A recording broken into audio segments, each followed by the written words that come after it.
당진 서해안고속도로 횡담도 휴게소 인근 해상에서 잠수함의 잔망경로 추정되는 문체를 봤다는 신고가 접수됐습니다. 군과 해경은 수심이 낮아 오인 신고로 결론지었습니다.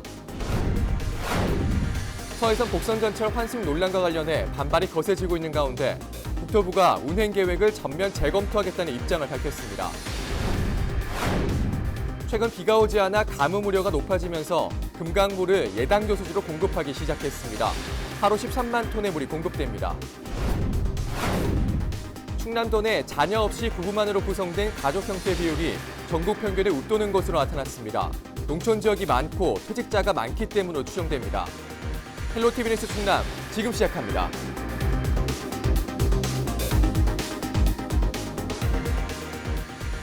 시청자 여러분 안녕하십니까? 헬로티비 뉴스 충남입니다. 최근 강원에서 북한 목선이 잇따라 발견되면서 긴장감이 고조되고 있죠. 충남 서해에서도 잠수함 잔망경으로 추정되는 물체를 봤다는 신고가 들어왔는데요. 조사 결과 결국 오인 신고로 밝혀졌습니다. 정선영 기자입니다. 잔망경을 봤다는 신고가 접수된 건 17일 오전 7시 17분쯤입니다. 당진 서해안고속도로를 순찰 중이던 경찰은 횡담도 휴게소 인근 해상에서 잔망경으로 추정되는 물체가 북쪽으로 이동 중이라며 관계 당국에 신고했습니다. 잔망경이란 망원경의 일종으로 잠수함 내부에서 바다 위를 정찰할 때 쓰입니다. 해군과 해경은 모든 가능성에 대비해 해당 지역에 대한 수색과 차단 작전을 진행했습니다. 서해대교 밑에 있는 바다에 나와 있습니다. 현재는 물이 많이 빠진 상태인데요. 군은 수심이 얕아 잠수함이 침투할 가능성은 낮다고 보고 있습니다. 합동참모본부는 조사 결과 대공 용의점이 없다며 오인 신고로 결론지었습니다. 휴게소 인근은 수심이 11에서 12m에 불과해 길이 29에서 34m에 달하는 북한 잠수함정이 침투할 수 없다는 판단에 섭니다. 또 신고자와 현장에서 다시 확인했을 때 어망부표로 추정된다고 진술한 점도 근거로 들었습니다. 취재진이 현장에서 만난 어민들도 암초와 뻘이 많아 배가 드나들기 힘들고 평소 안개가 잦아 시야 확보가 어렵다고 설명했습니다. 웬만한 배들은 여길 접근을 할 수가 없어. 이런 안개 속에서 사람들이 암만 가까이서 본다 해도 지금 여기서 저 섬인지 배인지 저게 구분이 안 간다고 저렇게 되면. 휴게소를 찾았던 시민들은 불안함을 감추지 못했습니다. 최근 강원 삼척과 고성 등에서 북한 무인 목선이 잇따라 발견되고 있어 더욱 예민할 수밖에 없다는 반응입니다. 잔망경인지 뭔지 확실히 알아가지고 그거를 확실하게 밝혀가지고 우리 정말 우리 국민들이 그런 일로 인해서 마음 진짜 불안하지 않게 이렇게 그냥 편안하게 살아야 되지 않겠어요? 좀 불안해져. 그리고 요즘 젊은 사람들이 안보에 대해서 너무 등한시하고 있어요. 사실 우리 세대만 해도 참 남북이 갈라져서 이렇게 이게 통일만 되면 좋죠. 근데 사실 북에서는 그렇게 쉽게 핵도 포기를 안 할 것 같고. 6시간 만에 오인 신고로 밝혀진 잔망경 사건. 결국 소동으로 끝났지만 시민들은 놀란 가슴을 쓸어내려야 했습니다. 헬로티비 뉴스 정선영입니다.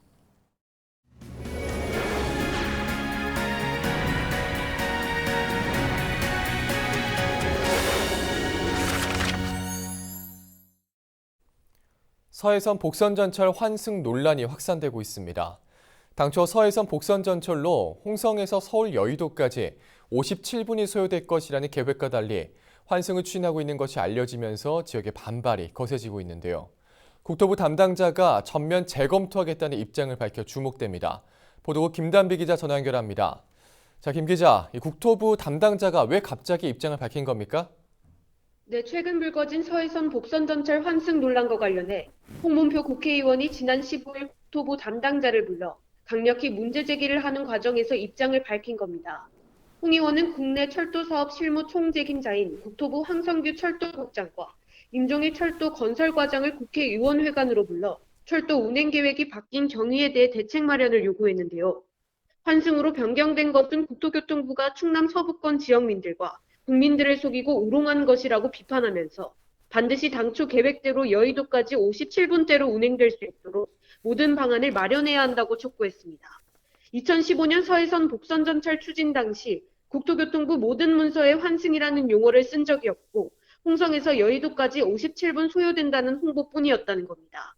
또 국토부가 경제성이 낮은 신안산선 민자 사업의 수익성을 높여주기 위해 당초 계획을 무리하게 변경한 것 아니냐며 환승으로 변경하고 이를 숨긴 이유에 대해 항의했습니다. 네. 자, 그렇다면 홍문표 의원의 항의에 대해서 국토부는 어떤 입장을 내놨습니까? 네, 이에 대해 황철규 철도국장은 서해선 복선전철 추진 당시 환승에 대한 표현과 고지가 없었던 것은 사실이라며 다만 신안산선 연계라는 표현은 직결이 아닌 환승에 대한 개념으로 보고 있기에 환승으로 추진한 것이라고 해명했습니다. 서해선 복선전철 사업과 신안산선 사업 진행 방식과 사업자가 다르다 보니 혼선이 발생한 것 같다는 얘기인데요. 환승을 해도 동일한 승강장에서 신안산선으로 평균 3분에서 4분대에 갈아탈 수 있을 것이라고 설명했습니다. 환승으로 인해 소요 시간이 길어지는 것과 승객들의 불편함에 대해서는 충분히 납득한다는 입장입니다.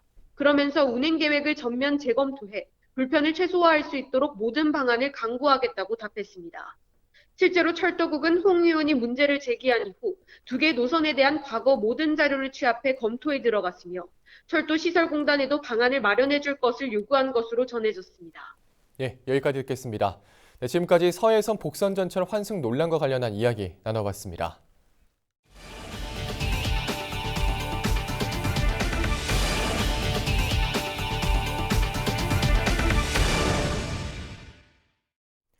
서산시 해미면 읍내리의 한 빌라 옥상에서 불이 나 빌라 거주자들이 긴급 대피하는 소동이 있었습니다.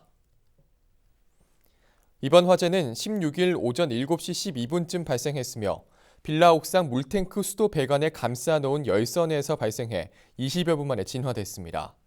당시 빌라 거주자 10여 명이 긴급 대피하는 소동이 벌어졌지만 빠른 신고 덕분에 큰 피해를 막을 수 있었습니다. 경찰은 지난해 열선이 설치된 뒤 지금까지 계속 작동됐다는 관계자의 말을 바탕으로 정확한 화재의 원인을 조사하고 있습니다.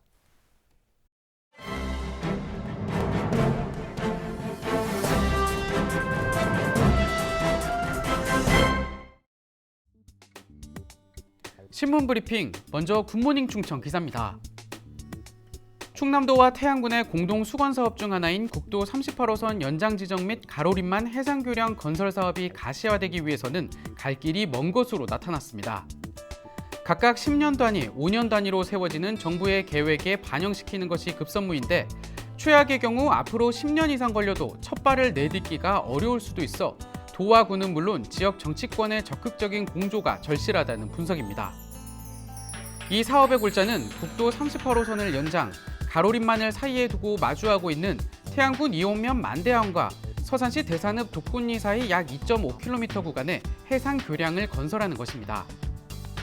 도는 민선 6기부터 이 사업을 추진해왔으며 군 역시 가세로 군수가 광개토 대사업의 핵심 과제로 삼으면서 강력하게 드라이브를 걸고 있습니다. 다행히 2019년 정부 예산의 기초조사 용역비 1억 원을 확보, 현재 관련 용역이 진행 중인 상황입니다.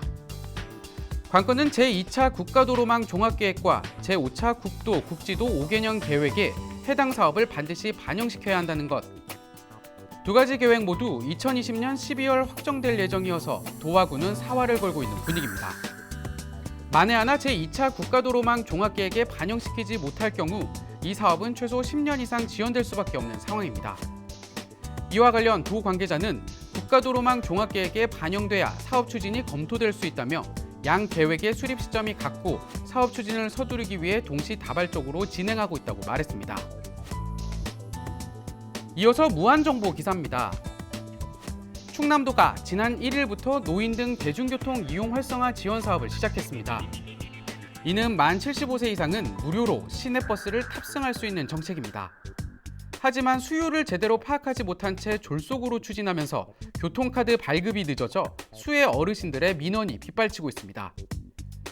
양승조 지사의 민선 7기 공약 사업이라는 치적만 앞세워 제대로 된 준비도 없이 홍보에만 열을 올린 게 아니냐는 지적이 나옵니다. 사전 접수 기간에 신청했는데도 교통카드가 발급되지 않아 상당수의 어르신들이 혜택을 받지 못하게 돼 여기저기서 불만이 터지는 실정입니다. 6월 중순 이후에 신청한 경우는 한 달 가까이 기다려야 합니다. 8일 기준 11만 6천여 명이 충남형 교통카드를 신청했지만 무려 22,200여 명은 발급이 지체돼 9만 3천여 명만 이를 사용하고 있습니다. 한 주민은 도지사의 지적이 앞서다 보니 실제로 교통카드를 발급받은 사람이 몇 %인지 파악도 못한 채 무료라는 홍보만 하고 있는 게 충남의 현실이라며 이런 행정이 어딨냐고 꼬집었습니다. 시군 공무원들 사이에선 어르신들이 화가 많이 났다, 도가 안일하게 준비해 교통카드 신청 접수와 발급을 처리하는 우리만 욕먹고 있다는 뒷말이 들리고 있습니다. 도 관계자는 이와 관련해 당초 40% 정도를 예상했는데 이렇게 많은 어르신들이 신청하실지 몰랐다. 처음에는 많지 않다가 6월 20일 이후 신청이 급증했다며 홍보와 사전 접수도 늦었다고 인정했습니다. 지금까지 신문 브리핑이었습니다.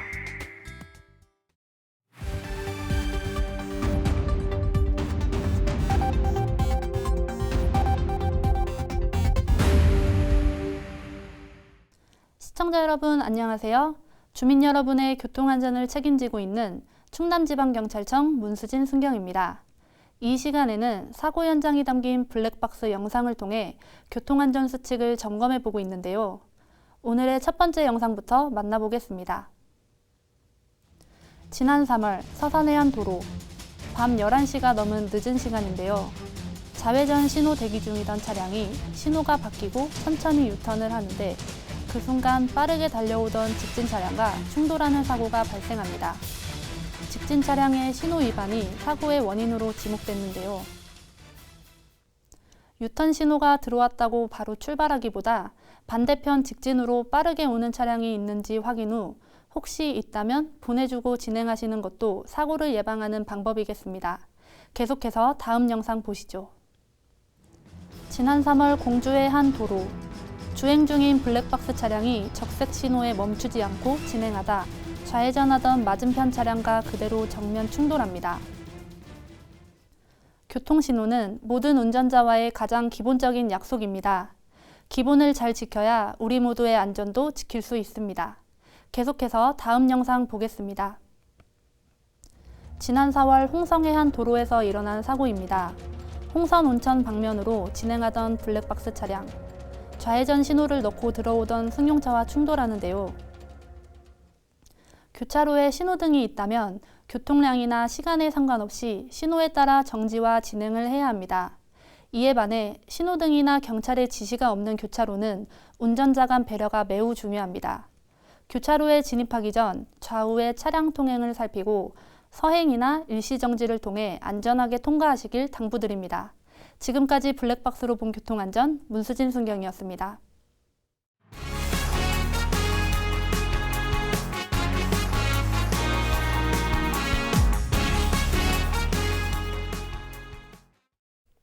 충남도의회 인사청문 특별위원회는 17일 도덕성 논란이 일었던 홍성의료원장 후보자에 대한 인사청문을 실시하고 적합으로 의결했습니다. 인사청문회에서 조승만 부위원장은 홍성의료원이 총체적 위기 상황이라며 친절도와 의료 서비스 부족, 조직 내 갈등 해소에 대한 대책을 물었고 박래경 후보자는 경영혁신을 통해 수익성을 개선하고 우수 의료진과 전문 간호 인력을 확보하겠다고 밝혔습니다. 인사특위는 만성적인 인력난과 경영수지 악화 등으로 지역 주민들에게 외면받는 현실과 의료원의 부활 여부, 후보자의 종합적인 자질 등을 고려해 적합으로 최종 의결했습니다. 인사청문 결과 보고서는 충남도의회 의장에게 제출된 이후 도지사에게 송부될 예정입니다. 마른 장마에 가뭄 우려가 높아지면서 17일부터 금강물을 예당저수지에 공급하기 시작했습니다. 예산군은 계속된 가뭄에 예당저수지 저수율이 평년의 50%대로 떨어지자 한국농어촌공사와 협의해 17일 오후 2시부터 금강과 예당저수지 도수로 가동에 들어갔습니다. 도수로 가동으로 예산군 신양면 일대에 하루 최대 13만 톤의 금강물을 확보할 수 있으며 수해 면적은 예산 지역 490여 헥타르에 달합니다. 예당저수지 저수율은 17일 기준 35%로 평년의 56% 수준을 기록하고 있습니다. 충남도 내 자녀 없이 부부만으로 구성된 가족 형태 비율이 전국 평균을 웃도는 것으로 나타났습니다. 충청지방통계청에 따르면 2017년 기준 부부로 구성된 가족 형태는 충남이 27.3%로 전국 평균인 22.7%보다 높은 것으로 조사됐습니다. 부부 가족 형태는 자녀를 두지 않거나 자녀를 준비 중인 형태와 자녀들이 이미 출가해 부부만 구성원으로 있는 경우를 의미합니다. 충청지방통계청은 충남은 농촌 지역이 많고 도심에도 퇴직자 수가 많은 편이기 때문에 부부 가족 형태가 많은 것으로 추정하고 있습니다. 값싼 이자로 많은 대출을 받게 해준다고 속여 돈을 가로챈 일당에 검거됐습니다. 태안경찰서는 신용 등급을 높이면 기존 대출금보다 더 싼 이자로 많은 금액의 대출을 받을 수 있다고 속여 피해자에게 계좌번호를 요구하고 5천만 원을 가로채 송금 측에게 전달한 2명을 검거했습니다. 경찰은 금융거래 실적을 높이기 위해 계좌로 입금된 돈을 인출해 건네주면 저리 대출이 가능하다는 전화와 문자 등은 모두 보이스피싱이라며 각별한 주의를 당부했습니다.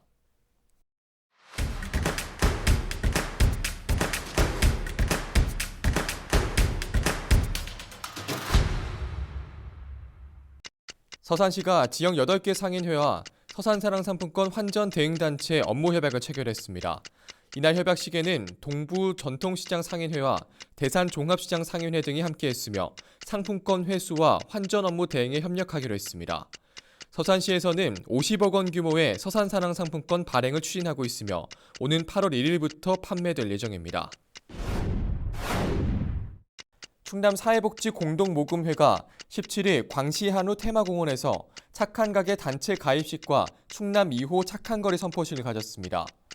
이날 행사에는 예산 광시 한우거리 내 18곳의 가게 대표와 나눔 봉사단 등 50여 명이 참석했습니다. 착한 가게는 중소자영업자가 매달 3만 원 이상 매출 일정액을 정기 기부하는 가게로 착한 가게가 10호 이상 단체로 가입하면 착한 거리로 지정됩니다.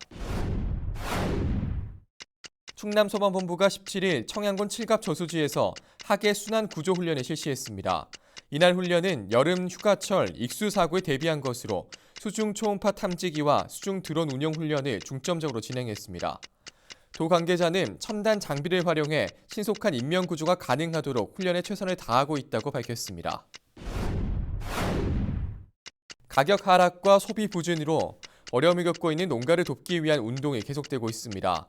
SK이노베이션은 지역 농산물 팔아주기 운동에 동참하고 최근 기증식을 개최했는데요. 사회복지 공동모금회를 통해 5천만 원 상당의 서산 마늘을 구입해 사회복지시설에 기증하기로 했습니다. 지금까지 25초 뉴스였습니다.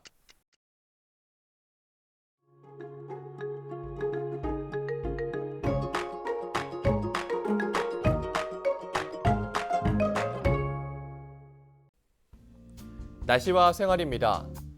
목요일 충남 지역 흐리고 비가 오다가 오후에 그치겠습니다. 소나기나 장맛비가 내리는 지역은 천둥과 번개를 동반하는 곳도 있겠습니다. 시설물 관리와 안전사고에 유의하시기 바랍니다. 또 내륙을 중심으로 낮 기온이 많이 올라 후텁지근하겠습니다. 목요일 아침 최저기온은 20도, 낮 최고기온은 29도를 보이겠습니다. 자세한 우리 지역 날씨입니다. 아침 최저기온은 청양이 20도, 당진과 서산, 태안, 홍성이 21도, 예산이 22도로 예상됩니다. 낮 최고 기온은 청양이 26도, 홍성 27도, 서산과 예산이 28도, 당진과 태안이 29도를 보이겠습니다. 다음으로 생활지수입니다. 목요일 충남 지역 흐리고 비가 올 것으로 보이는 만큼 빨래와 외출은 다음으로 미루시는 게 좋겠습니다. 습도와 온도가 높아 불쾌지수도 높습니다. 스트레스 관리 잘 해주시기 바랍니다. 우리 지역 주간 날씨 살펴봅니다. 장마전선의 영향으로 일요일부터 다음 주 월요일에는 비가 오겠고 그 밖의 날은 고기압의 가장자리에 들어 구름 많은 날이 많겠습니다. 기온은 평년과 비슷하겠고 강수량은 평년보다 많겠습니다. 이어서 우리 지역 바다 날씨 살펴봅니다. 서해 중부 해상과 서해 남부 해상 흐리고 비가 오겠습니다. 바다의 물결은 서해 중부 0.5에서 1m, 서해 남부는 1에서 2m로 일겠습니다. 지금까지 날씨 전해드렸습니다. 헬로티비 뉴스 충남은 지역 주민 여러분과 함께 만들어가는 방송입니다. 평소에 궁금하신 내용이나 알리고 싶은 소식, 또 생활 속 민원사항이 있다면 언제든 제보해 주시기 바랍니다. 오늘 저희가 준비한 소식은 여기까지입니다. 저희는 언제나 지역 주민 여러분 곁에 있겠습니다. 함께해 주신 여러분 고맙습니다.